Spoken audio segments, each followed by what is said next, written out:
अब ये वाली न्यूज़ तो सभी ने देखी होगी, जहाँ पर ट्रंप ने कोलंबिया के इल्लीगल एलियंस यानी कि इल्लीगल माइग्रेंट्स को वापस से कोलंबिया में डिपोर्ट किया, और वो भी अपने मिलिट्री प्लेन्स का यूज़ करके।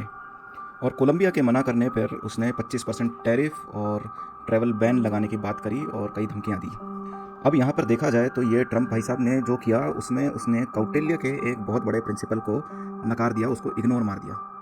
और इस प्रिंसिपल को बेसिकली हम चतुर्गुण्य प्रिंसिपल कहते हैं, जहाँ पर कौटिल्य ने 4 प्रिंसिपल दिए थे, और उन प्रिंसिपल्स को किसी भी राजा को अपने फॉरेन पॉलिसी में अप्लाई करना ज़रूरी होना चाहिए। सबसे पहला उसमें होता है साम, फिर दाम, फिर भेद और दंड। यह आपने सुनकर रखा होगा, परंतु इसको चतुर्गुण्य प्रिंसिपल कहते हैं, ये शायद आपने नहीं सुना होगा। यहाँ पे साम का मतलब होता है कि बातचीत से यदि बात हो जाए, काम बन जाए, यानी कि डिप्लोमेसी से यदि काम बन जाए, तो वह चीज़ डिप्लोमेसी के थ्रू हो जाना चाहिए। वहीं पे यदि डिप्लोमेसी से काम ना बने, तो उसमें पैसे देकर या दाम देकर बातचीत को सुलझाना बेटर रहता है, काम को करवाना बेटर रहता है। यदि उससे भी काम ना बने, तो बात आती है भेद की। भेद यानी कि चतुराई से, जालसाजी से किसी काम को करवाना, या तो फूट डाल के काम करवाना या फिर धोखा दे के काम करवाना, उसे भेद कहते हैं।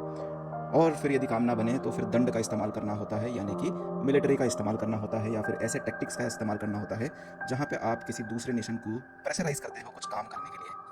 और ये चारों प्रिंसिपल क्रोनोलॉजी में चलते हैं, जो कि ट्रंप ने यहाँ पे क्रोनोलॉजी ब्रेक करते हुए सीधे दंड का इस्तेमाल किया, सीधे टैरिफ लगाने की बात करी, सीधे ट्रैवल बैन लगाने की बात करी, सीधे एम्बार्गोज लगाने की बात करी, जिससे कि कोलंबिया इवेंचुअली प्रेशराइज हुआ और उसने काम किया। अब आप एक बार ये सोचिए कि क्या इंडिया में ऐसी फिलोसॉफी इस्तेमाल होती है कि इंडिया क्रोनोलॉजिकली साम, दाम, भेद और दंड को फॉलो करता है।